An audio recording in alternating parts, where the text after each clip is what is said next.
Hi, Dance Marathon friends and family. This is the Hinz family. We are sorry we can't be there in person. My name is Autumn. This is Donald, the guy of the hour. And we just want to kind of share our story here for you. We wish we could be there in person. I know we can't. So this is the next best thing, and I'm proud that we can do it this way and still have a Dance Marathon 8. Donald's story started December 2nd of 95. He was born at 3:30 in the morning, and at 9:30 they came in and said, air care's coming in. They got there about 10, and he had cried once and stopped breathing, bagged up, and like I said, declined as he went. At about 12:30, 1:30, they finally had him stabilized enough to be able to send him out to the University of Iowa to the Children's Hospital. Well, it wasn't truly a children's hospital then. And he wasn't making surfactant. By that time, he was in what they call persistent fetal circulation pulmonary hypertension, where the vessel from the heart to the lungs clamp off with any stimulation. During that time, Donald was pretty much comatose. We were lucky we could always touch him, where a lot of families couldn't even touch their child.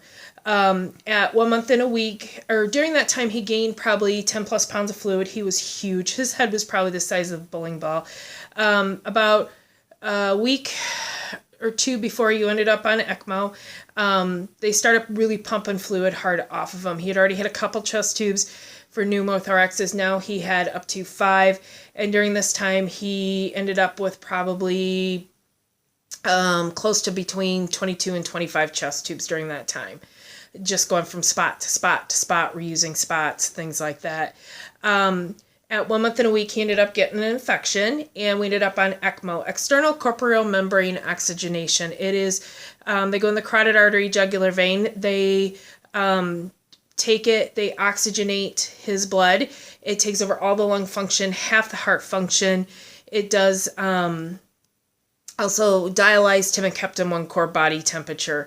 During that time, it had laid across his ear and cut off circulation. We thought we were going to have permanent hearing loss. We have very selective hearing loss, but no permanent. Also during that time, we did get to see his eyes for the first time. He was on it for about 13 days. Came off of it after 13 days, doing pretty well. Kidneys hadn't kicked in real well, but they weren't too concerned. By morning, kidneys had failed again, and he was in full renal failure. He was heading towards like a heart attack, and they didn't know if they could get him to the OR in time. Of course, it was freezing rain, so we buzzed down in freezing rain to get there. And of course, they did peritoneal dialysis, with which they were able to get his lab levels underneath control. Peritoneal dialysis lasted 12 hours and then failed, but by that time his kidneys had kicked in, so we were good that way. After peritoneal dialysis, we ended up having a very, very high bilirubin. It was so high that he was black. He instead of the little yellow. They had to treat him for that. His thyroid went wonky, which they started treatment for that. And then we ended up getting an infection in that neck when they had a baby who had passed away from an infection. They knew to watch him. And of course, Donald did get that, ended up going to isolation. And honestly, maybe that was the best thing that could have happened, because we did turn around. He started doing better. We went from a high power vent to the lower power vent. And at 3 months and a week, he finally got his last chest tube out so they could start doing rehab. He had frozen in place. It looked like he was doing a field goal symbol. He had laid there so long, all of his muscles had atrophied. He then,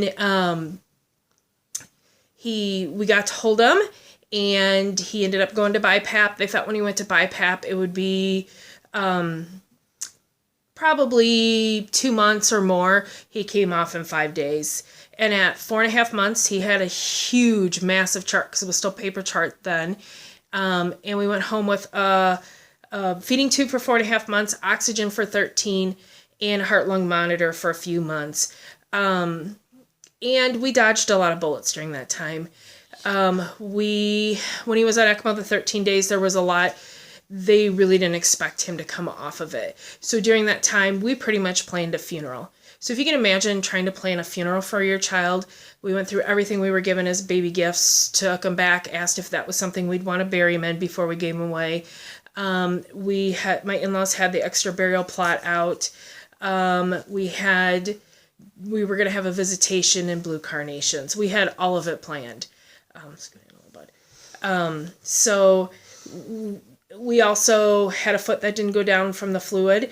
They thought he'd be permanently lame.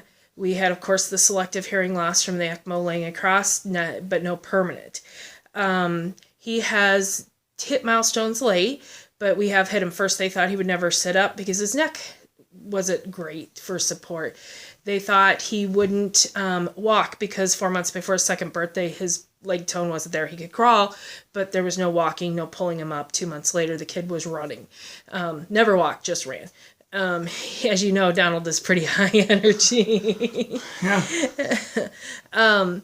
And so we've done a lot of things. He now is involved in Special Olympics, powerlifting, and flag football. We karaoke. We have Special Olympics. Boy Scouts, a special needs Boy Scout troop. Oh, yeah. He's involved in a lot. He loves to have a lot of fun. But I want you to realize the importance of what this does and why you're doing this. I always tell you that 1 is a very powerful number because it was one machine that saved Donald. If it hadn't been that one machine, if it hadn't been available, he would have been in Kansas City, Missouri. As is, we should have never left that hospital with him alive. But by the grace of God, we did. And it was because of one machine. So every $1 that you guys are raising, everything you are doing for this is saving kids like Donald. Either a new treatment, one machine, and just even offering support for families, because it is a lot to be out there away from your family members and other things. So I just want to say thank you for letting us share a story. Sorry you got the shortened version of it because I having trouble sending this. So, and want to say thank you guys for doing this, whether it be virtual or there. We really wish we could have been there.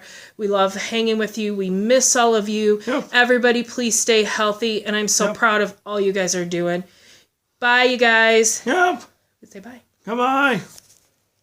Bye, Dad. Yep.